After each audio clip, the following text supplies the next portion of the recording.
Music by DJ Mohan.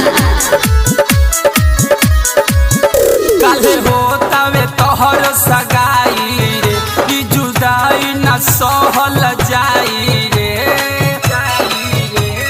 हो हो हो काले होतावे तोहर सगाई रे, अब सहल न जाई जुदाई रे। अब जियब न तोहके भुलाई के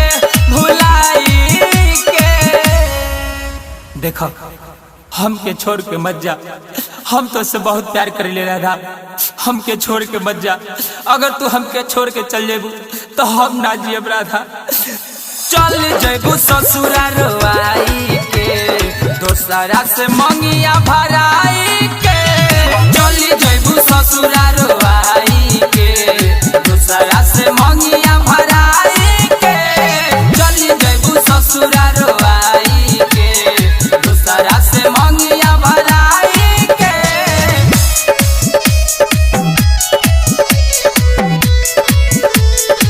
म्यूजिक वाई डीजे मोहन।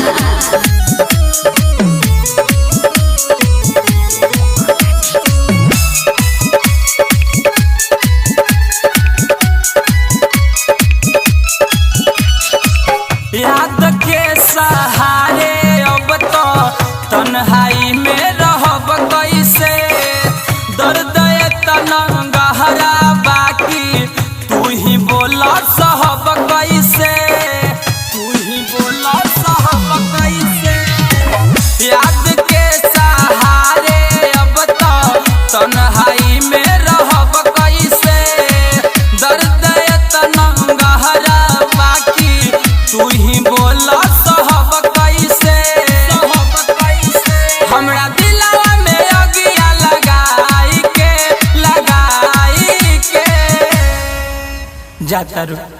जाता रू तल्ला हई जहर अपना हाथ से दे दो। हम जी के का करब जे तू ही हमार जिंदगी में नहीं। चल जेबू ससुराल आई के, दोसरा से मंगिया भराई के। चल जेबू ससुराल आई के, दोसरा से मंगिया भराई के। चल जेबू ससुराल आई के, दोसरा से मंगिया भराई के।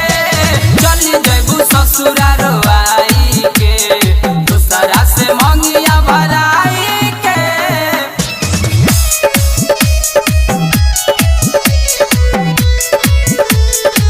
Music by DJ Mohan.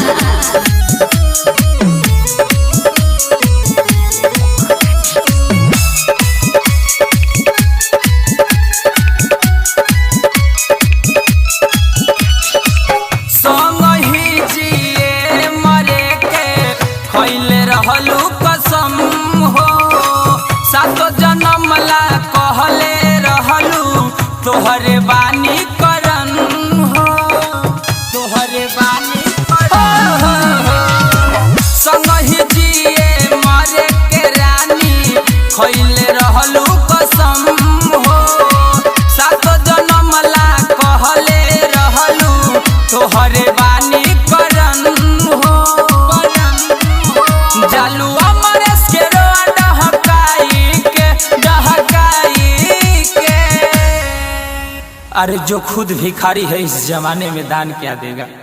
अरे जिसके सीने में दिल ही नहीं वो मोहब्बत में जान क्या देगा। चल जेबू ससुराल आई के, दोसरा से मंगिया भराई के। चल जेबू ससुराल आई के, दोसरा से मंगिया भराई के। चल जेबू ससुराल आई के, दोसरा से मंगिया भराई के। चल जेबू ससुराल आई के, दोसरा से मंगिया भराई के। मिक्स भाई Radhe Krishna digital recording studio गोढ़िया वैशाली।